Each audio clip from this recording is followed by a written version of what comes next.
sakali na tumakbo ulit ito si Sara Duterte bilang presidente, ay malabo na. Kumbaga, one-fourth ng tawag dito, one-fourth ng mga botante doon sa Davao City ay wala na po. Wala na talaga, solidong wala na. Oo, ayon yan sa balita, no, na sa mga survey na lumalabas. At ayon po mismo sa survey sa mga, kaya po mag-iibang bansa itong si Pulong ay dahil po gusto nila na maibalik yung suporta ng mga OFW natin na kababayan. Kasi medyo bumaba itong medyo bumaba po itong ratings ng mga Duterte at gustong maibalik yung ratings nila sa OFW. Kaso ang problema, mga kababayan, mulat na po. Alam nyo po kung bakit namulat ang mga kababayan nating OFW na mga solid Duterte noon. Diba? Dahil po yan sa kabalbalan din nila. Real talk, dahil din po yan sa kapalpakan ng pinagagagawa nila sa buhay. Diba? Pinagagagawa nila, mungkatin nyo, ilang iskandalo ang kinasangkutan ng mga Duterte, especially si Pulong. Diba? Si Beng Bangboy. Diba? Saan ka nakakita isang kongresista, diba, maghahanap or magbabayad sa isang bar para lang may mabengbang. Diba? Tapos pagka nabitin at hindi na pagbigyan, mananaksak. Diba?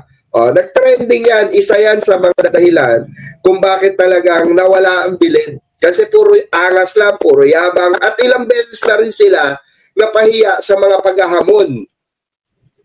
Diba? Ilang beses na rin sila napahiya sa paghahamon. Pero nung inano sila ng ICI, si Pulong, no, para harapin itong mga ghost project na natukoy ng ICI sa Davao, wala pong sagot.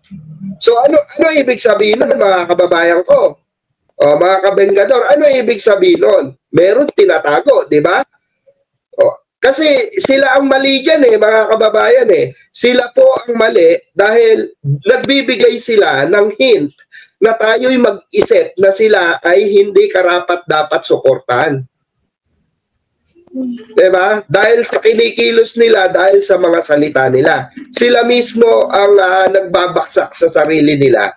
Diba? Dahil po saan? Dahil po sa mga sinasabi nila, lumalabas sa bibig nila. Diba? Dahil dito sa mga paghahamon nila na hindi naman nagkakatotoo at inuurungan din nila. Buti pa si Congressman Sandro Marcos. Nanaan dyan, umattend. Diba? Meron yagbols, mga kababayan ko. Yan ang Marcos.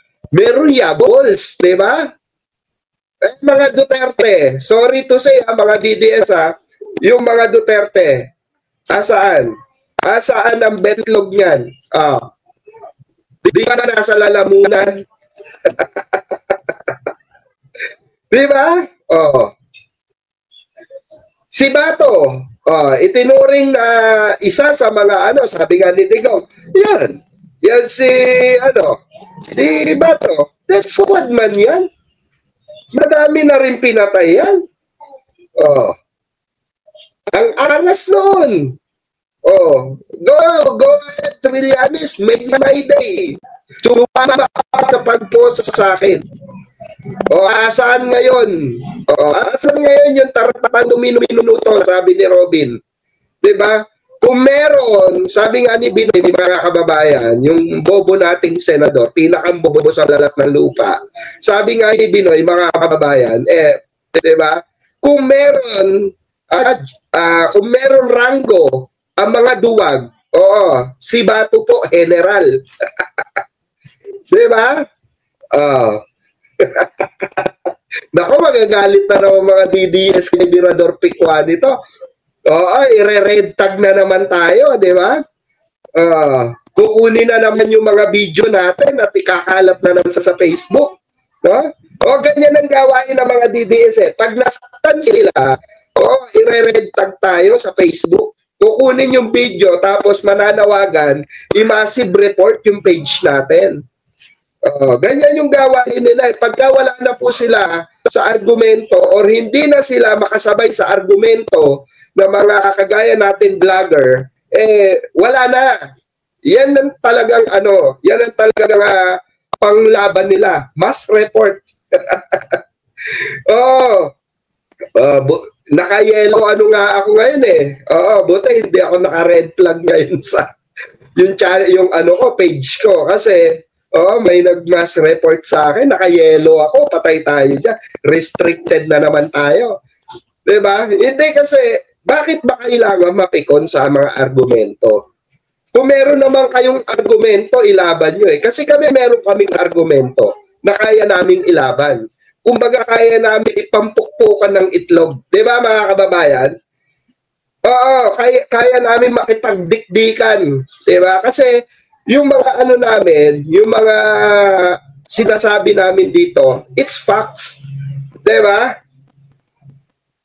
Nangyari talaga. Yun sa inyo, wala nang ebidensya, fake news pa. Diba? Yan ang mahirap sa mga DDS, mga kababayan. Pagka hindi na nila kaya yung argumento, maglalabas na lang ng fake news. Kasi nga hindi na nila tayo kaya eh. Pansinin nyo, ginagapang na nga nila sa sobrang trying hard na manalo ng mga Duterte sa darating na eleksyon. Mungkatin nyo, isa sa mga BBM supporter yung isa sa mga BBM supporter na kilala bilang isang vlogger na sumusuporta sa ating Pangulo, si Mima. Na kanina nag-live, di ba? Dinudukot na po nila. Kinakantahan na. Hindi ako nagtataka, mga kababayan, kung bakit kailangan nilang gawin yon. Kung bakit kailangan nilang gawin yon. Kasi alam nila, maglalabasan na po itong mga, mga whistleblower nila. Totoo po, kagaya nitong lumabas, sa agenda sa bilyonaryo, 'di ba? Na naibalita kahapon at nagtrending nga agad, mga kababayan, dahil nga po naku po, no? Dahil nga po sa di umano ay limpak-limpak na salapi ang nilulustay at pera na pumapasok sa mga Duterte galing po sa mga drug lords. Eto yung papakinggan na natin, mga kababayan, baka sabihin na naman kasi ng mga DDS, asa na naman ang gawa-gawa nyo na naman. Ay hindi kami gagawa na ng issue. Eto issue ito na ibinabalita. So eto po yung balita, mga kababayan, Paki-ano lamang po, paki-comment below kung meron kayo naririnig, wait lang po, wait lang.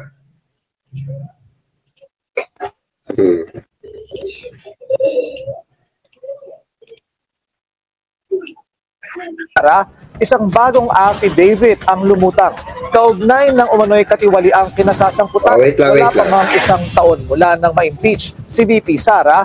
Isang bagong affidavit ang lumutang kaugnay ng umano'y katiwaliang kinasasangkutan ng pangalawang Pangulo, kabilang ang umano'y maanumalyang paggamit sa kanyang confidential funds. Ayon sa sinumpaang salaysay ng isang Ramil Madriaga na nakuha ng Billionaire News Channel, siya umano ang inatasan ng VP na bumuo ng Vice Presidential Security Group.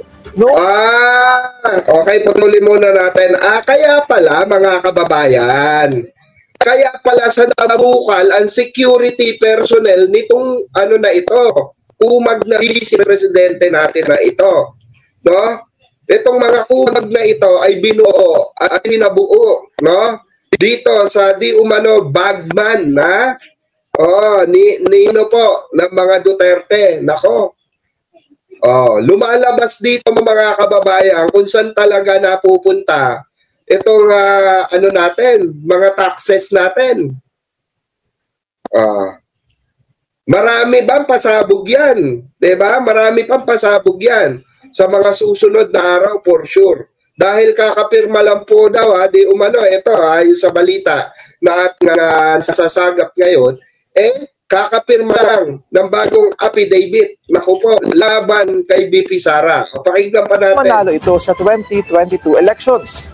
Ayon kay Madriaga, December 2022, nang personal siyang abutan umano ng ilang duffel bags ni Colonel Raymond Lachica, ang miyembro ng BPSG, na una nang nadawit sa investigasyon ng korupsyon sa OVP at DepEd.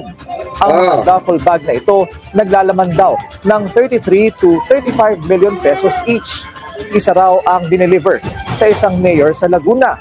Isa rin ang dinala sa isang comedy bar sa Quezon City na pagmamayari umano ng isang San Sebastian College of Law alumnus. Dito niya raw nakita si VP spokesperson Reynold Munsayak na inutusan daw siyang iwan ang pera sa opisina ng naturang comedy bar. Nako, ayan mga kababayan, matindi pala itong affidavit na ito. Matindi ang affidavit na ito. Marami pala talaga, no? Na itatago itong mga Duterte, especially ito si Sara Duterte. Nako, ito yung katunayan, ito yung sinasabi natin from the past live or mga past content natin, na lalabas pa yung mga baho ng mga Duterte dahil alam ng sambayan ng Pilipino na meron tinatago talaga ito. Kasi doon pa lang sa mga questionable na mga presyo sa COA, no, na overpricing na 1.3 million isang motor, doon pa lang mga kababayan talagang naluto na. Ika nga, naluto na yung yaman nitong mga ito. Lutong-luto na. Kaya, 'di ba? Dumadami sa hapagkainan mga kababayan. Ang dami na kasi nilang naluluto na salapi ng taong bayan. Ang duffel bag din daw ang i-deliver sa parking lot ng Office of the Ombudsman. Sa isang pagkakataon din daw, inutusan siyang mag-deliver ng sasakyang naglalaman ng 80 million pesos sa parking lot ng isang mall. Kalaunan, nakita niya umano itong minaneho ng asawa ni Ombudsman Prosecutor Ryan Kilala. Sinisikap pa ng Billionaire News Channel na kunin ang panig ng mga personalidad na nabanggit sa affidavit ni Madriaga. Ayan mga kababayan. Rinig natin. Itong affidavit na ito, imagine nyo, grabe, 80 million Imagine that money, mga kababayan, cold cash yan, cold cash, idinideliver yan, nakaban, nakasasakyan. So supposed to be, mga kababayan, talagang talamak pala talaga itong nakawan sa gobyerno noon pa. At buti na lamang talaga, may mga ganitong klase ng tao na tinatamaan ng konsensya, madaling makonsensya, 'di ba? Kasi wala rin mangyayari kung pagtatakpan nila si Sara Duterte, 'di ba? In the first place, walang mangyayari. Kasi itong mga taong ito ay biktima rin sila. Itong mga whistleblower na ito, biktima rin sila ng ng mga taong mapagsamantala kagaya ng mga Duterte. Ang daming binudol. Kaya nga natatandaan ko tuloy yung sinabi ni Senator Miriam Defensor Santiago na sabi niya, ang pinaka-dangerous pag natalo bilang Pangulo, ang mga Duterte. Si Digong mismo. Dahil bakit po? Dahil alam ni Miriam Defensor kung gaano ang connection, gaano kalaki ang connection ni Digong sa mga mafia.